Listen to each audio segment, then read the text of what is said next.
para sedaya. Assalamualaikum warahmatullahi wabarakatuh.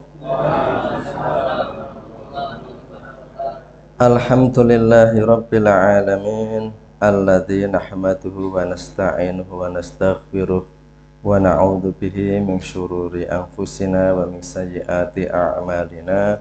May yahdihillahu fawal muhtad wa may yudlilhu falan tajida lahu waliyan mursyida. Assalatu wassalamu ala nabiyyina wa habibina wa uswatina wa qurrati a'yunina Muhammadin sallallahu alaihi wasallam wa ala alihi wa ashabihi wa man tabi'ahu bi ihsan ila yaumid dawam. Mari para jamaah semuanya, kita awali dengan ta'awudz dan basmalah. A'udzu billahi minasyaitonir rajim. Bismillahirrahmanirrahim. Ya, jadi kita ini bagian akhir dari bab ini. Jadi kita kalau diterjemahan masih halaman 11 ya. Jadi tentang Imam Malik, wa amma Imam Malik. Jadi alenia ketiga dari bawah ya, Imam Malik ya, semoga Allah. Jadi kalau yang lalu itu masih ada, kita membahas diakhiri dengan mengutip salah satu perkataan Imam Ahmad bin Hambal ya.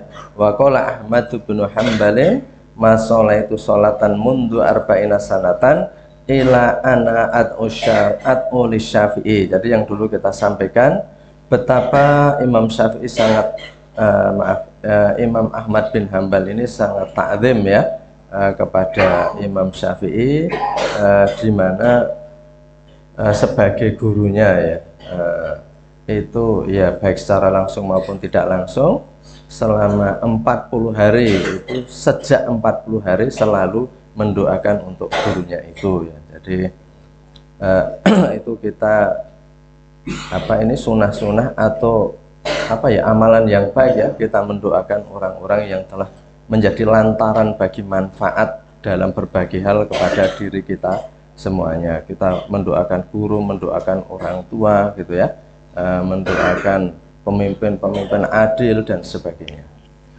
Wa ammal Imam Malik rahimahullah, wa ammal Imam Malik rahimahullahu ta'ala fa innahu kana mutahalliyan bihadhil khisalil khamsi.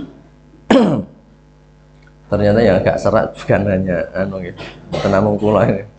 Wa qala Ahmad bin Hambal wa ammal Imam Malik, adapun Imam Malik rahimahullah ta'ala, semoga Allah merahmati beliau, fa innahu kana mutahalliyan bihadhil khisalil khamsi, maka sesungguhnya beliau itu mutahalliyan yang kemarin kita sebutkan. Mutahalliyan itu berhias ya. Jadi tubuh dirinya itu dihiasi, mutahalliyan. Jadi ada khilyah, itu hiasan. Mutahalliyan bihadhil khisalil khamsi, dari sifat dari 5 butir sifat itu yang kemarin sudah kita sebut, dan kita sampai pada semua itu dalam memahami semua ilmu itu lillahi ta'ala atau liwajillahi ta'ala, hanya untuk Allah subhanahu wa ta'ala. Wa yadullu alaihi, yang menunjukkan bahwa Imam Malik itu juga sifat-sifatnya itu seperti itu, ada abid, ada zahid, ada mengetahui ilmu dunia, ilmu akhirat ya. Jadi ilmu-ilmu yang terkait dengan kehidupan dunia, kemudian akhirat, kemudian semuanya itu diperuntukkan lillahi ta'ala. Itu salah satu tandanya itu dikatakan demikian. Wa yadullu alai annahu su'ila, bahwa beliau Imam Malik itu ditanya, mataqulu ya Malik fi talabul ilmi, fi talabil ilmi, apa yang engkau katakan wahai Imam Malik ya. Ini cuma disebut Malik itu, walaupun ulama ya, seperti dulu saya sampaikan, memang dalam bahasa Arab itu hal yang biasa. Mataqulu ya Malik, apa yang kamu katakan wahai Malik, ya Imam Malik kalau kita nyebutkan fi talabil ilmi, tentang talabul ilmi, ini sesuai dengan babnya. Faqala, maka Imam Malik mengatakan hasanun jamil, itu baik dan indah. Jadi orang dalam hidupnya menuntut ilmu itu baik dan indah. Jadi memang ya salah satu-satunya pintu ya untuk meraih apa saja itu ilmu. Itu buktinya ayat yang pertama kali turun dalam Islam sebelum apa saja itu Iqra dulu. Karena orang dengan ilmu itu akan bergeser hidupnya. Hidup kita akan menjadi lebih baik itu juga karena kita tahu mana yang salah dan mana yang benar. Kita menempuh jalan atau rute yang paling singkat untuk menuju kebaikan, itu karena juga ilmu yang dulu sudah saya katakan ya, sampai dalam salah satu kitab yang namanya Dzurratun Nasihin gitu ya, itu ditulis bahwa ibadahnya orang tidak berilmu, tidurnya orang alim lebih baik daripada ibadahnya orang tidak berilmu. Itu dalam Dzurratun Nasihin. Ada yang mengatakan itu hadis atau tidak, tapi kalaupun tidak, itu sebagai anjuran. Dulu sudah saya sampaikan ya, kenapa? Karena orang yang tidak berilmu itu beribadah saja bisa mendapat dosa karena salah, karena nambahi, karena ngurangi, karena mungkin caranya sudah menyeleweng gitu ya, inkhiraf gitu. Itu jadi saya dulu memberikan analogi atau ibarat seperti ini. Jadi orang itu atau anak yang nggak tahu itu ternyata misalnya saja menjalankan perintah orang tuanya, karena nggak tahu ilmu, itu bisa pulang malah dimarahi orang tuanya karena keliru. Misalnya ya, suruh belikan bumbu masak, kemudian dibelikan pemanis misalnya, padahal duitnya yang mengkui orang tuanya, misalnya begitu, itu kan malah dimarahi. Sudah berbuat malah dimarahi karena salah. Wong kon macul sama sing liyane gitu ya. Itu misalnya begitu, itu juga salah, malah bisa dimarahi. Jadi tidak asal ngamal, tapi ngamal itu yang benar. Makanya ilmu yang menyelamatkan. Jadi itu satu-satunya cara, itu nggak ada hal lain ya. Jadi itu pentingnya kita selalu meningkatkan ilmu sampai kita itu dipanggil oleh Allah Subhanahu wa Ta'ala. Jadi ketika ditanya mataku ya Malik fitolabil ilmi faqala hasanun jamil, itu baik dan indah. Jadi hasan itu baik, jadi tapi kalau jamil itu indah. Kalau dalam bahasa Inggris hasan itu bisa good, tapi kalau jamil itu beautiful ya. Jadi bangunannya ini baik atau indah. Jadi hasanun jamil, baik dan indah. Jadi orang yang menuntut ilmu itu ibarat manusia seperti memakai mahkota. Seperti memakai mahkota gitu ya, karena ada keindahan gitu ya, sehingga ya seperti tadi saya sampaikan, peradaban maju, orang bisa menemukan berbagai macam, semuanya karena ilmu, semua karena ilmu yang dulu sudah kita bahas lah.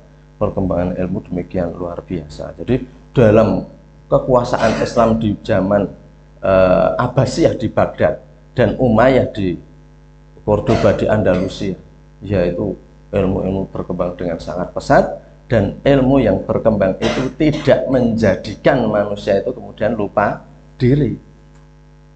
Walaupun ilmu itu maju, saya beri contoh, apa ilmu yang dijiwai oleh Islam walaupun kemajuan teknologi peradaban di wilayah-wilayah Baghdad, Andalusia, walaupun ilmu kimia itu canggih, ahli kimia banyak, tapi nggak ada pengembangan ilmu cara membuat minuman keras yang bagus. Karena apa? Ilmu itu arahnya itu pakai hidayah. Tapi kalau ilmu itu tanpa hidayah dikembangkan untuk tujuan-tujuan seperti itu, membuat pil yang bisa menghanyutkan ya, narkoba itu ya. Jadi kemajuan ilmu kimia, kemajuan ilmu macam-macam itu menjadikan seperti itu. Jadi pentingnya ilmu dengan hidayah itu begitu. Jadi itu dalam banyak hal ya, dalam banyak hal, maka ilmu itu akan memfasilitasi kemaksiatan. Itu di zaman modern berbagai kemaksiatan difasilitasi oleh kemajuan ilmu pengetahuan dan peradaban. Maka dalam Islam itu sesuatu yang bahaya itu kalau ilmu tanpa amal ya, ilmu tanpa petunjuk ya. Jadi nanti kita lihat selanjutnya. Jadi hasan jamil, baik dan indah. Bukan hanya baik tapi indah. Bangunan itu bisa kokoh, bersih, rapi, tapi wagu karena nggak indah. Jojan omahmu ke eyok tinggone gitu ya, anget. Neng didelok iki tok kepiye ya, itu kan beda ya. Ini orang itu kalau di sini menuntut ilmu itu di samping bagus, hasan, juga jamil, indah ya. Jadi seperti itu. Jadi keindahan ya, sesuatu yang artistik. Jadi Islam juga menghargai keindahan. Ada hadis innallaha jamilun yuhibbul jamal. Allah itu indah dan menyukai yang indah. Hanya keindahannya kalau diarahkan oleh Islam. Jadi panjenengan tuh bisa melihat di gambar-gambar di TV-TV. Kalau peradaban Barat itu hiasan-hiasan di kota-kota itu pakai patung-patung bermacam-macam. Tapi kalau zaman kejayaan Islam dulu, taman-taman itu bisa dibuat sedemikian rupa sehingga sangat indah. Tapi tidak ada unsur-unsur yang memang bisa mendorong kepada kemusyrikan. Bahkan bisa jadi loh. Kalau Bapak Ibu melihat ya foto-foto misalnya saja taman-taman di sekitar istana-istana di Inggris, di berbagai tempat ya, itu sangat boleh jadi itu permainan air dan taman-taman itu dipengaruhi oleh kekuasaan Islam. Karena Islam itu nggak boleh keindahan-keindahan yang bertentangan dengan agama, sehingga keindahannya nanti kaligrafi, ornamen, hiasan-hiasan gedung yang sedemikian rupa ya. Jadi itu ya. Itu saya lanjutkan gitu ya. Jadi hasanun jamil, tapi yang jelas keindahan itu penting gitu ya, dan ada dasarnya. Walakin ungdur maladhi yalzimu kamin khinin tusbihu ila khinin tumsi falzimhu. Tapi lihatlah apa yang bisa menahan kamu, mengiltizamkan kamu ya, itu bisa menahan kamu, bisa menggendoli kamu, bisa menjadikan kamu itu tahan gitu ya. Min khinin tusbihu, dari masa pagi sampai tumsi, sampai sore.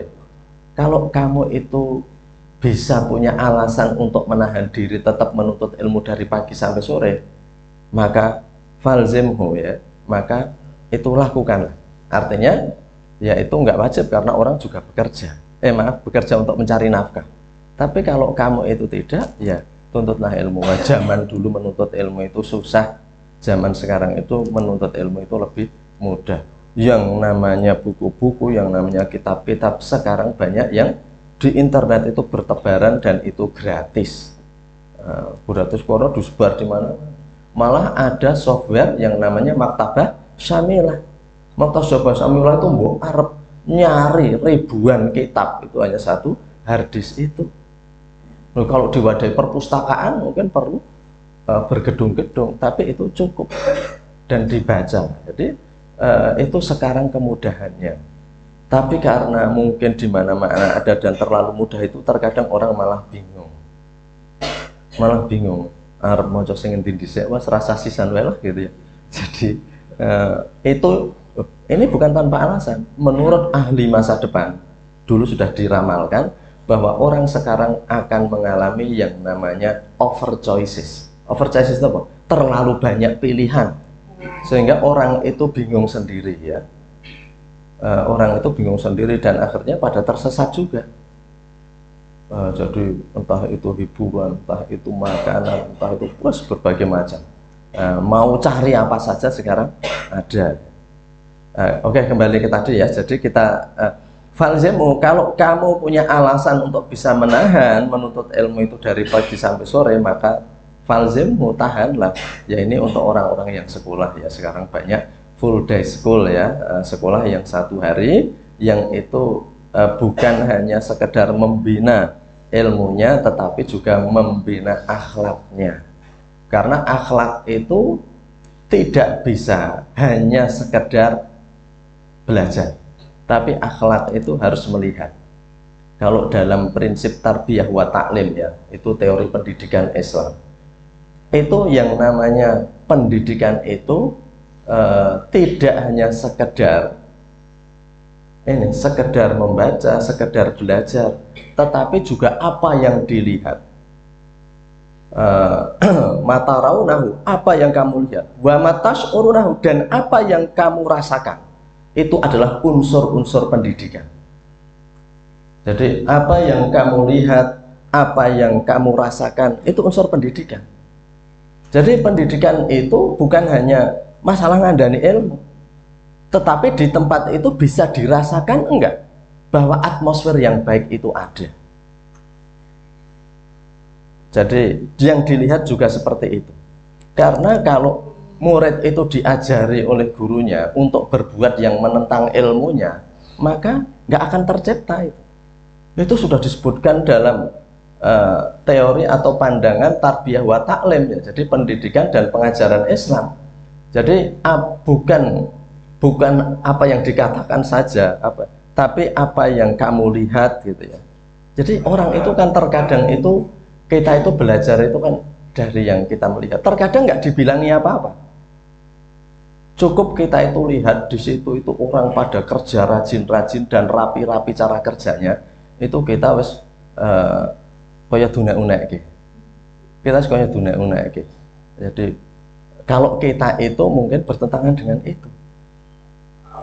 Kita bertentangan dengan itu gitu. Jadi itu kita sudah merasa, kalau dalam bahasa kasarnya itu seperti ditelanjang. Jan aku sen tenan nang kono. Kenapa? Kabeh itu do pedal-pedal. Aku sik senang mah pedal nang kono termasuk orang pedal. Jadi cukup melihat seperti itu sudah belajar. Maka salah satu training itu ada ya, dulu Ari Ginanjar itu mempopulerkan ESQ. Itu iklannya apa? Feel the experience. Rasakan pengalamannya. Bukan hanya diceramai, biar suruh mengikuti, dirasakan. Jadi kalau kita dalam lingkungan kita, dalam rumah tangga kita, dalam pergaulan kita, itu bukan hanya sekedar yang disampaikan. Karena hari ini kalau yang namanya orang menyampaikan dan punya ilmu itu juga banyak. Juga banyak. Tetapi apakah perilakunya gitu ya? Apakah suasana di tempat itu mencerminkan gitu ya? Bahwa ilmu itu dihormati, bahwa ilmu itu memang untuk menunjukkan kebaikan, itu masalahnya. Itu masalahnya ya. Jadi karena itu ini suatu hal yang penting ya. Jadi falzimhu ya. Jadi maka seperti kemarin kita lihat gitu ya, bagaimana Imam Syafi'i itu bisa seperti itu terhadap Imam Malik gitu ya. Ya walaupun saya belum meneruskan sampai ini kok gembrunggung apa ya? Iya enggak, keseron mungkin ya. Ya saya lanjutkan. Waqala Syafi'i rahimahullahu ta'ala, berkata Imam Syafi'i ya rahimahullah ta'ala, ra'aitu annahu su'ila an arba'ina mas'alatin ya. Jadi saya melihat Imam Malik, karena Imam Malik gurunya Imam Syafi'i yang dulu saya sampaikan. Ra'aitu annahu su'ila an arba'ina mas'alatin ya. Jadi dan saya melihat, karena gurunya jadi Imam Syafi'i tahu annahu su'ila, bahwa pernah ditanya Imam Malik itu arba'ina mas'alatin, 40 pertanyaan. Masalah itu pertanyaan, jadi sa'ala bertanya, mas'ul yang ditanyai, mas'alah yang ditanyakan. Jadi bahasa Arab itu sebenarnya mudah kalau sudah tahu bentuknya, karena mas'alah yang ditanyakan, mas'ul yang ditanya, sa'il yang bertanya, soal pertanyaan, mas'alah yang ditanyakan. Hampir sama soal dan mas'alah. Ditanya arba'ina masalah, 40 masalah, faqala fi ithnataini wa thalathina minha, tetapi beliau itu hanya menjawab 32, ithnataini 2, thalathin 32. Maaf, faqala fi ithnataini wa thalathina minha, dan berkata beliau untuk 32 pertanyaan, la adri, saya tidak tahu. Jadi Imam Malik yang seperti itu pengetahuannya, itu ditanya itu tidak malu-malu mengatakan dari 40 pertanyaan yang dijawab berarti hanya 8, karena yang 32 menjawab saya tidak tahu. Maka dulu sudah kita pernah lihat ya, jadi para ulama terkadang ditanya itu tidak menjawab karena ada juga yang mempertimbangkan lebih baik dijawab atau tidak gitu ya. Dan dulu saya juga sudah memperkenalkan salah satu kata hikmah yang mengatakan tarkul jawabi alal jahili jawabun. Terkadang tidak menjawab pertanyaan orang bodoh itu adalah satu jawaban. Nah, jadi tidak menjawab pertanyaan orang bodoh adalah satu jawaban. Tarkul jawabi alal jahili jawabun. Kok iso gitu ya? Iya, karena ada pertanyaan-pertanyaan yang itu nggak sungguh-sungguh. Ada pertanyaan-pertanyaan yang itu hanya nyoal atau ngetes. Pak Guru tak tese kok. Tapi kan guru sok ngerti ya. Guru itu udah mengajar puluhan tahun, bisa bahkan sebagaimana kiai-kiai besar bisa melihat anak itu yang begitu dilihat ini akan bisa menjadi seorang penghafal Al-Quran atau tidak gitu ya.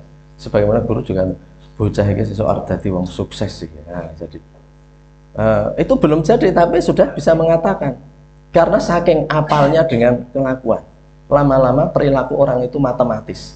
Maka ada peribahasa gini, tidak penting menjadi orang sukses, yang penting perbuatanmu sudah seperti perbuatan orang sukses. Maka kesuksesan tinggal nunggu waktu. Ini yang bocah kok pedele ra jaman. Koncone istirahat kok tetep nek ra maca resik. PR dong do digarap mesti ya digarap. Bar kuwi marai koncone. Nah, ini mesti bocah harus dadi wong sukses. Karena udah kelihatan. Walaupun ada wong sing nyolowadi ya, bocah ki ora tau gelem sinau. Ora tau gelem sinau, dia itu megayus, nyebai lah. Olah lek kok iso dadi wong. Tak kira mbiyen arep ra dadi wong kowe iki. Ya itu iso nyolowadi. Itu ada orang-orang yang sekedar berkunjung dan bermain-main tapi kembali lagi ke jalan yang benar. Ada orang-orang tua, nenek moyang yang doanya betul-betul kepada Allah dan ikhtiarnya betul-betul, loh anaknya kok yang ini ya. Nah, ya semoga-moga sesok bali meneh. Nah, maka ada orang yang awal-awal hidupnya itu tidak baik kemudian kembali lagi, kan banyak cerita gitu. Nah, cerita begitu. Jadi tapi kita ya apa ya, yang penting kita itu berikhtiar sekali lagi, karena dulu kita sampaikan yang menjadikan sesuatu bukan kita hanya bisa berusaha. Jadi kita itu bisanya dan kita hanya bertanggung jawab kepada Allah atas usaha kita. Saya dulu menyampaikan yang diperintahkan itu bekerja, bukan kayanya. Karena ada orang yang bekerja terus dan tidak bisa kaya. Atau ada yang bekerja tapi memang emoh kaya. Sebaliknya ada yang rap bekerja yang Arab kak suga gitu ya. Itu ya ada. Jadi ada orang-orang dalam hidup itu seperti itu. Itu sebagai sebuah pilihan hidup. Sebagai pilihan hidup itu ada. Maka Allah bukan itunya. Tapi kalau kamu nggak bekerja itu salah. Walaupun dia itu orang kaya tapi nggak bekerja itu salah. Karena perintahnya bekerja. Abdurrahman bin Auf yang kaya raya tiap hari tetap bekerja. Para ulama yang pintar-pintar tiap hari tetap belajar. Jadi belajar dan berguru itu terkadang tidak pintar-pintar juga, tapi dia sudah belajar, sudah gugur kewajibannya. Sehingga ada pepatah, yafhamul alimu bi qiraatin malah yafhamul jahilu bi alfi qiraatin. Orang pintar itu bisa paham dengan sekali baca, tapi orang bodoh perlu 1000 kali bacanya. Di hadapan Allah lebih tinggi mana? Ya lebih tinggi yang bersungguh-sungguh dan banyak beramal. Kalau enggak, nanti orang akan iri dengan yang cerdas-cerdas. Yang cerdas itu pemberian Allah. Wah, koncoku mau pisan we langsung apal. Aku ndadak ping 5. Tapi di hadapan Allah, Allah yang menilai ikhtiarnya. Allah itu menilai ikhtiarnya bukan hasilnya. Banyak orang-orang yang cerdas tapi pemalas, ada orang-orang yang IQ rendah tapi rajin sekali. Jadi sehingga kita dalam hidup ini nggak iri, karena semua pemberian sesuai. Malah akan ada orang yang mati ya. Oh, ini orang-orang yang telah mati, yang kalau dalam hadis itu yang nanti akan menyesali karena semua kelebihan yang dia terima.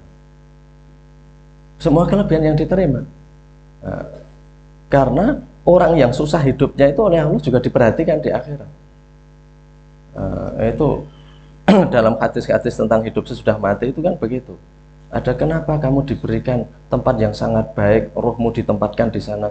Ya karena ternyata saya itu hidupnya banyak susah. Banyak susah. Jadi karena itu Allah itu maha adil. Jangan menyalahkan. Wah sing pun nasib kula nggih, kula niku urip kecilik tekan tuwa ra kepenak. Cilik diseneni terus rada gede diajar gawean, tuwa dipaido anak. tua diajar putu meneh. Jadi nek cara novelnya Sultan Tadir Ali Sakbana itu tak putus di Rundung Malang. Zaman biyen sing sinau seni sastra. Tak putus di Rundung Malang. Ngono wae memolo. Tapi kalau itu ikhlas diterima, nanti akan diberikan. Diberikan oleh Allah. Jadi Islam itu seperti itu ya. Karena itu kita itu tidak akan kemudian maido kepada Allah Subhanahu wa taala. Yang penting kita itu sudah sungguh. Jadi kan artinya apa? Artinya yang penting kita itu berbuat maksimal semampu kita. Apapun hasilnya nggak apa-apa. Kalau boleh iri, terkadang kita itu akan iri karena ada orang-orang yang kayak ya diberikan banyak kemudahan dalam hidupnya ya masing-masing ya. Yang penting kita minta kepada Allah yang terbaik. Doanya itu Rabbana atina fid dunya hasanah, yang baik. Yang baik menurut Allah itu kita tidak tahu itu seperti apa, karena Allah Maha tahu terhadap apa yang akan terjadi. Terhadap apa yang akan terjadi seperti ini, bocah iki nek tak naik pangkat dhuwur, iki bocah iki iso lali.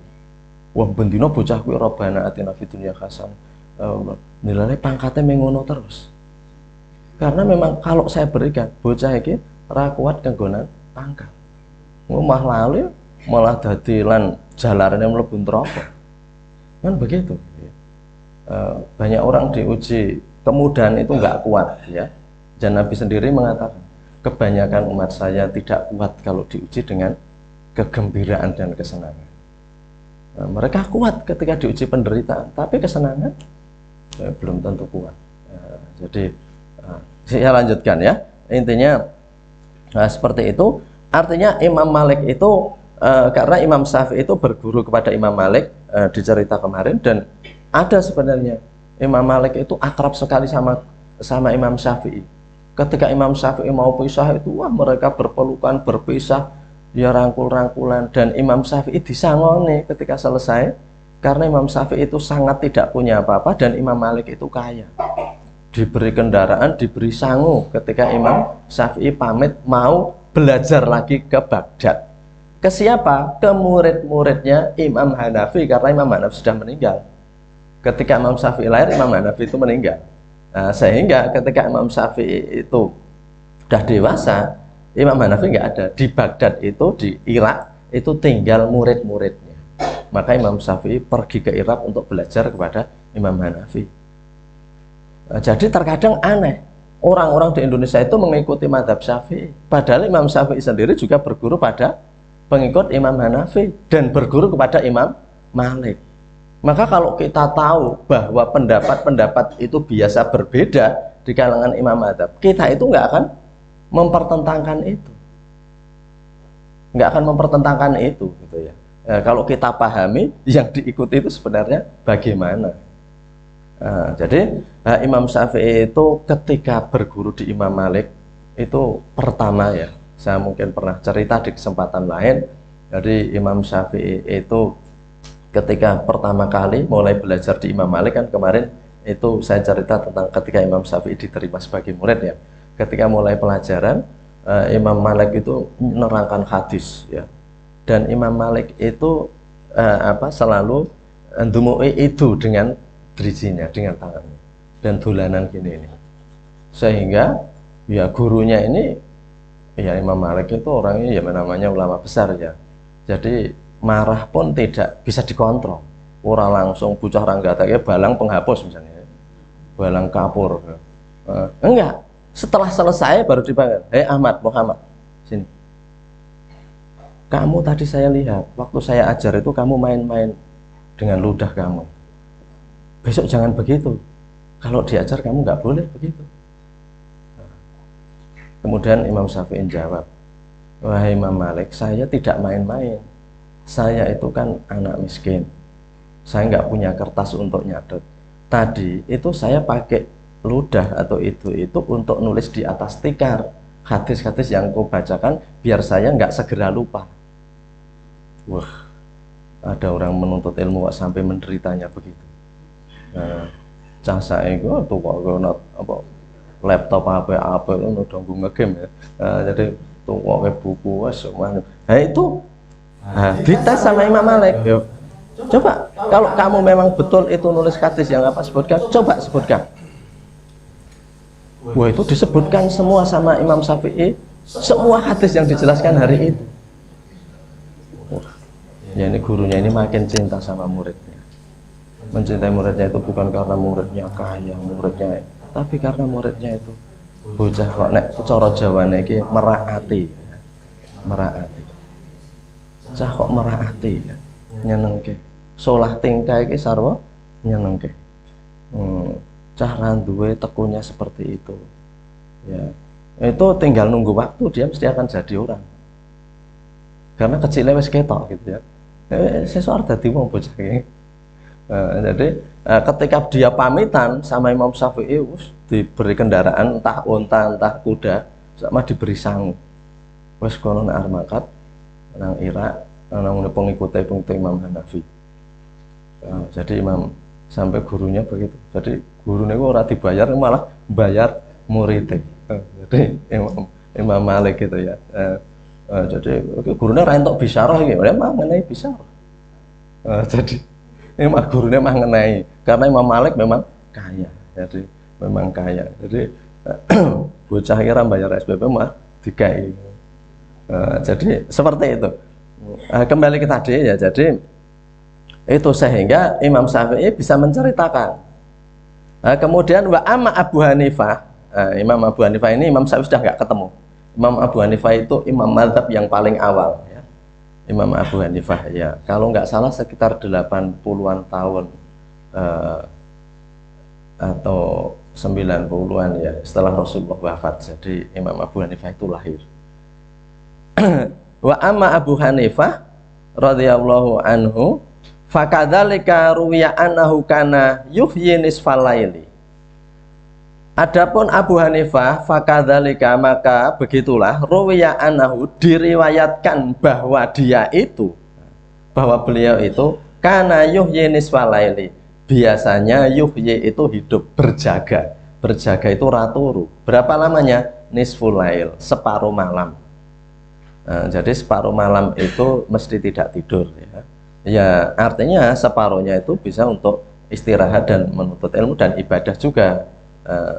Nisful lail fa asyara ilaihi insanun, maka orang-orang itu pada menunjuk, pada nyebut bi anna hadzal ladzi yuhyi, ini loh orang yang alladzi yuhyi, yang dia itu berjaga terus, artinya tidak tidur semalaman, alaila falam yazal ba'da dzalika yuhyi. Jadi Abu Hanifah itu hanya tidak tidurnya itu kan setengah malam, tapi oleh orang-orang sudah disebut loh kayak lo Abu Hanifah kayak le raturu sewengi ra tau turu.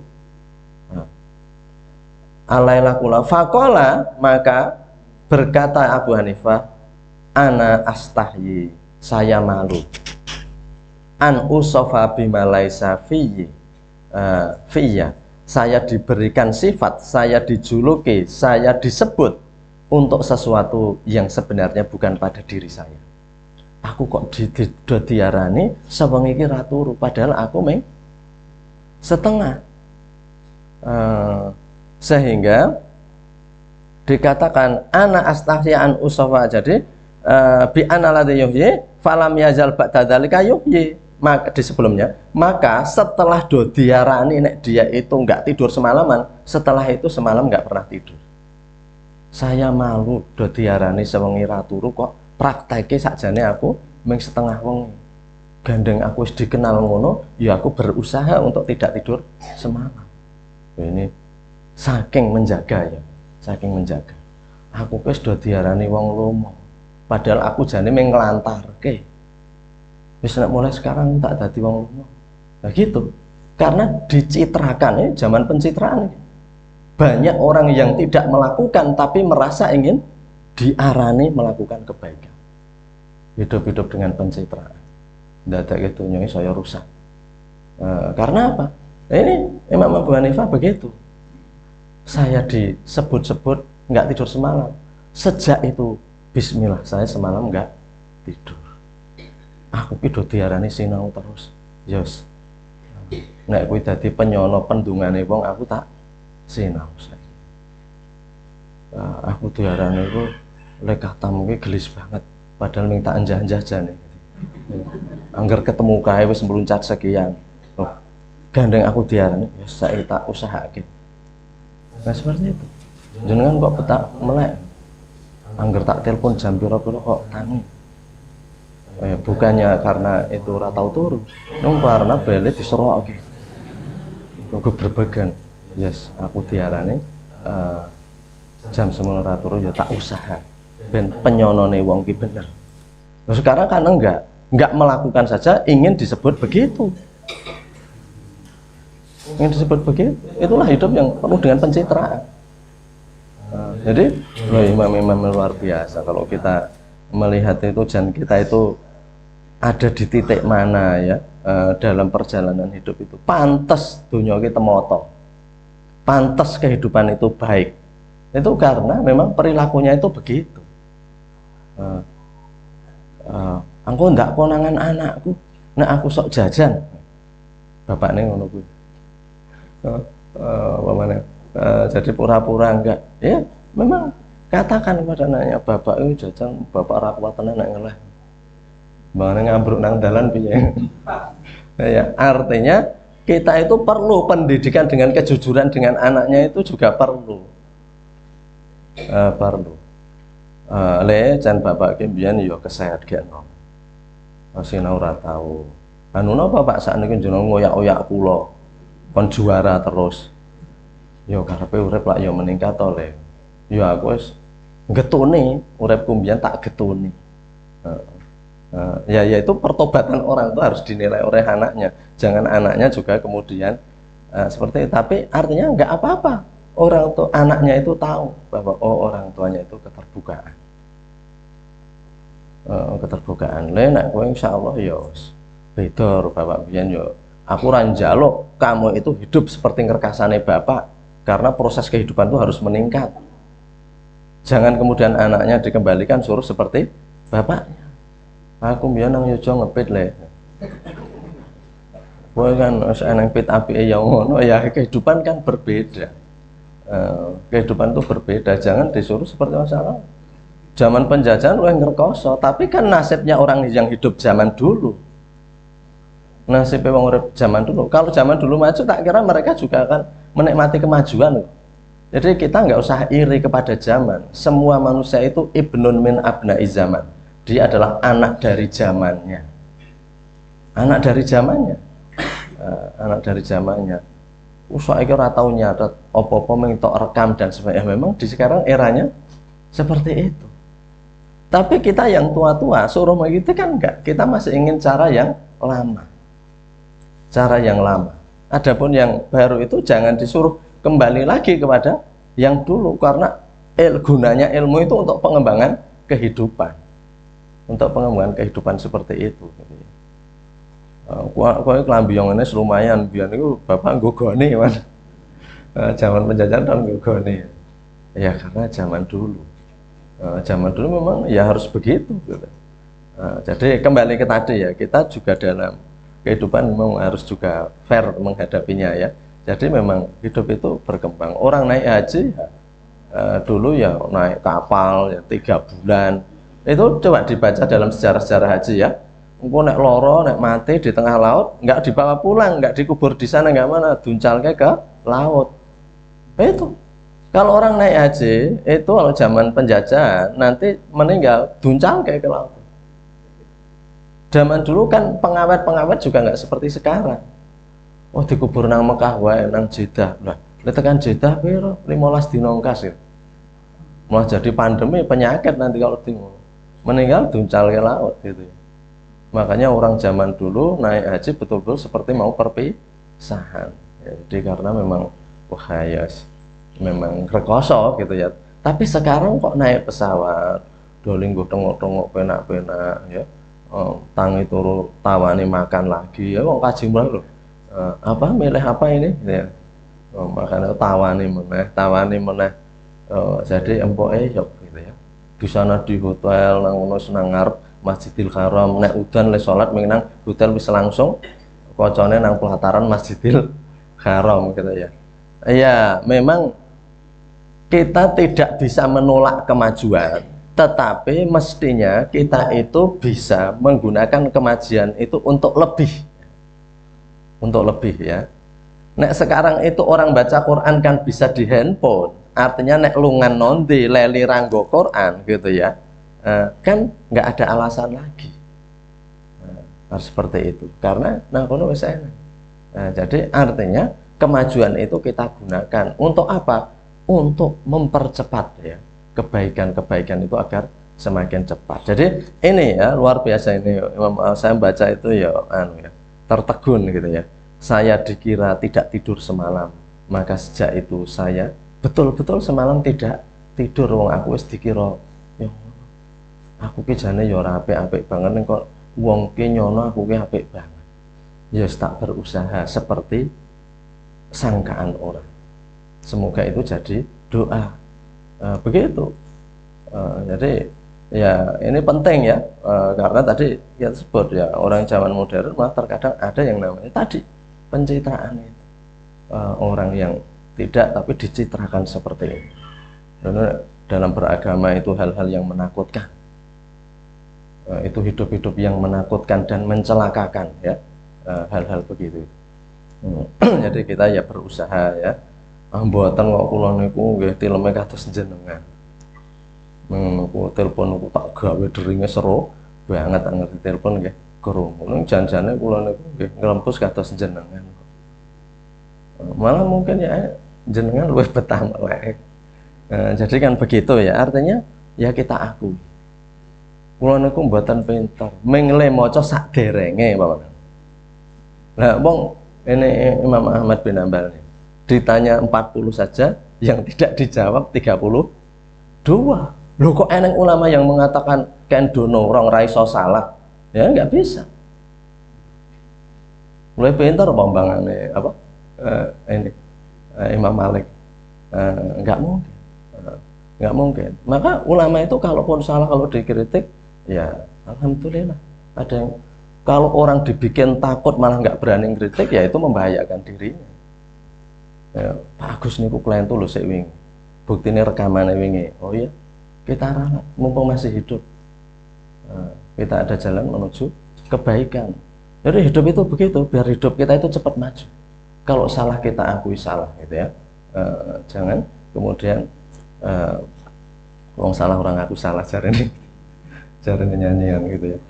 Jadi maka kembali ke tadi gitu ya, bahwa artinya Imam Hanafi itu sampai seperti itu ya. Jadi itu saya malu untuk disifati tidak sebagaimana yang ada pada diri saya.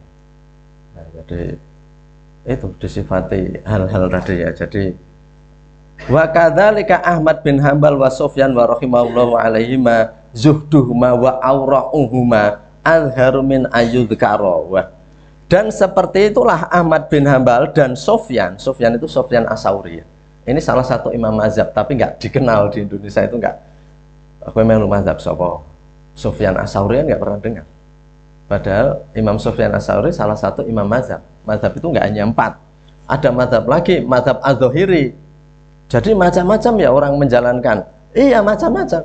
Jadi kalau kita cuma tahu temannya beda, itu selama mereka punya dalil dan bisa menunjukkan, loh, penafsiran hukum itu beda-beda banyak. Setidaknya antara 4 imam mazhab saja berbeda. Jadi di Indonesia ini bukan urusan NU Muhammadiyah, Persis dan sebagainya. Kebetulan ini ikut mazhab ini ikut mazhab ini. Yang bedakan itu bukan organisasinya, tapi mazhab yang diikuti. Ya saya kira yang melu mazhab Imam As-Tsauri atau Zahiri, ini jadi beda lagi. Nah, jadi itu ya. Jadi kenapa bisa ikut seperti itu? Karena sudah mengikuti gurunya. Nah, jadi biar gini kita juga paham ya, bahwa di dalam perbedaan amalan itu seperti itu. Jadi kalau mengatakan Imam Syafi'i ya kealimannya seperti itu, nggak mungkin beliau itu hanya atos-atosan pendapat dewe, itu enggak. Mereka itu betul-betul orang-orang yang ikhlas mencari yang paling benar menurut yang beliau capai. Wa kadzalika Ahmad bin Ambal, Sufyan rahimahullah alaihima, zuhduhuma wa wara'uhuma adharu min ayyudhkara. Demikian Imam Ahmad bin Hambal, kemudian Imam Sufyan As-Sauri, semoga Allah merahmati keduanya, zuhud keduanya dan wira'i keduanya. Warok ya. Kalau zuhud itu ini ya, dulu kita sampaikan tingkat kemantil-mantilnya manusia dengan dunia itu zuhud. Kalau warok itu menjaga muruah keperwiraan. Jadi umpamane gitu ya, saya itu ngelak nyuraku jajan es nang pinggir terminal tempel, aku lingguh tengok-tengok orang ngombe es gitu. Nah itu ketok yo kurang wiroi, kok jajan ngata wis wong tua ngono ya. Seperti itu. Yo ngelak ning yo wani nahan lah gitu ya. Jenenge wong tua nek cah cilik ra apa-apa gitu ya. Nah itu namanya wiroi, warok ya. Nah, warok. Jadi ya artinya seperti itu. Jadi kalau zuhud itu apakah dia itu tertawan oleh dunia atau tidak? Tapi ini nggak ada urusannya dengan malas bekerja loh ya. Orang kalau zuhud nggak mau bekerja itu salah. Karena bekerja itu perintah. Aku ora kepengin dunya, aku ogah golek duit ya nggak bisa. Itu dia itu harus mencukupi, harus kerja gitu ya, walaupun wa yuhtuhuma wa wara'uhuma azharu min ayyudhkara, lebih jelas dari kalau disebut, artinya wah raiso disebut gitu ya, intinya begitu. Wira'i dan zuhudnya itu rakeneng diceritake, azharu min ayyudhkara, lebih nampak dari sekedar apa yang bisa disebutkan. Jadi itu wasaya TV asna'il kitab anhum minal hikayat maya dulu ala dalika, dan akan datang nanti di tengah-tengah kitab itu hikayat-hikayat yang bisa menunjukkan itu. Fangduril an ilaladina idda'u ta'asa, maka sekarang lihatlah ilaladina, kepada orang-orang yang idda'u, mereka menyatakan diri, mereka ngaku-ngaku, ata'asa, mencontoh, beruswah, wal iktidak, dan mengikuti bihaula, dengan imam-imam tadi. Sekarang lihat saja kepada orang yang sok ngaku-ngaku sebagai pengikutnya para imam adzhab tadi, sodaku fidakwahum, apakah mereka betul sodaku fidakwahum dalam ngaku-ngakunya atau tidak? Ya lihat saja dalam mencontoh beliau-beliau. Nek jenengan niku ngaku pendera Imam Syafi'i, lah niku contoh-contohnya ngoten niku, monggo di dereki. Jenengan ngaku pengikut Imam Ahmad bin Hambal, monggo di dereki. Jenengan ngaku Imam Abu Hanifah, dereki Imam. Nah itu apakah betul atau enggak fidakwahum dalam akuan-akuan mereka? Karena mau goleki sapa wae ketemune seperti itu juga. Nah, jadi ini bab ini ditutup dengan begitu. Jadi dengan perkataan, sekarang kita lihat pada orang-orang yang mengaku sebagai penderek atau pencontoh-pencontoh dari beliau-beliau itu, apakah mereka benar-benar tidak di dalam mengaku itu, atau hanya dong ngaku-ngaku saja. Ya tadi, wah ini berat ini. Jadi maka Imam Ghazali itu begitu itu karena beliau kan juga berusaha mengikuti. Jadi ya ini abot bagi kita karena kita terlanjur membaca ini, terlanjur ngerti gitu ya. Kapok orang es ngerti ki kudu ngamalke lho sithik-sithik. Sak kuate sak kamat-kamat. Wingi ra ngerti ya enteng gitu ya. Tapi mana yang lebih bagus, orang yang ngerti sama tidak? Jelas yang ngerti. Orang itu kehidupan jadi baik kalau pertama ngerti lalu ngamalkan. Nah itu kunci kebaikan hidup. Kalau ngerti nggak diamalkan ya umat Islam sama aja gitu ya, sama aja, kehidupannya itu tetap semrawut ya. Maka dari itu ini penting ya.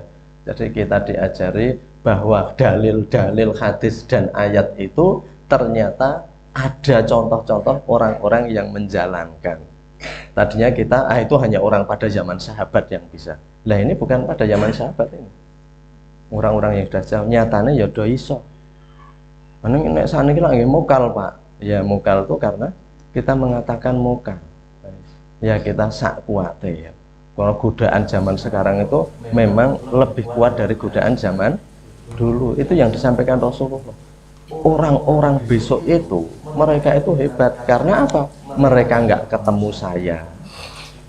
Tapi mereka itu masih terus mengikuti. Ya kalau kalian kan ketemu tiap hari, mengikuti itu pantas. Itu ketika para sahabat Mary, waduh katakan orang-orang yang akan masuk surga itu besok-besok yang setelah kamu. Kan kita sudah berjuang bersamamu Rasulullah. Iya, kamu itu kan masih untung tiap hari ketemu saya. Nek kamu itu percaya ya wajar. Delok blegere wong Jawa kan angel iso nggambarke nek ra ndelok blegere. Ra ndelok blegere. Diceritake ora iso. Pesawat niku pripun to? Jak nang ndi? Nang Baduk zaman biyen ya. Nah niki blegere. Oh ngono. Nek ra ngono blegere iso ora iso. Jadi orang akhlaknya bagus niku pripun to contone? Contohnya niku Pak Guru sinten. Nah, Pak Guru sinten angel nih. Arep nyebut iki. Pak Guru sinten atau sinten. Yang penting ya kita semuanya berusaha ya. Jadi memang ini berat tetapi kita ikhtiari. Ini gunanya kita ngaji itu biar progres, biar hidup itu berkembang terus. Kalau kita ngaji terus tapi nggak bergeser-geser hidupnya, itu seperti jalan di tempat. Do kemringet, do saya ngeles, saya lemes, ning jane ra uwal saka papane awal. Loh, kesinggung-singgung ya justru itu yang bisa menyinggung-nyinggung pribadi kita itulah yang bisa mengoreksi diri kita. Nek saya hanya menjelaskan ke jenengan pun saya jenengan sing mlebet swarga, rada gembrega gitu. Kita tunjukkan bahwa kita itu jauhnya kayak gitu toh sama yang semestinya. Nggih niki pun telah wekdalipun kita benjang geser ke bab yang lainnya. Ini ada sisa waktu sekitar 5 sampai 7 menit kalau ini di handphone sudah pas nih. Tapi nggak apa-apa nek enten pamututan preso mangke secara pribadi wonten iki. Mekaten ingkang saged kita aturaken wonten kesempatan menika mari kita akhiri dengan doa kifarat majelis. Subhanaka Allahumma bihamdika asyhadu an la ilaha illa anta astaghfiruka wa atubu ilaih. Ada khilaf mohon maaf. Nastaghfirullah li wa lakum. Assalamualaikum warahmatullahi wabarakatuh.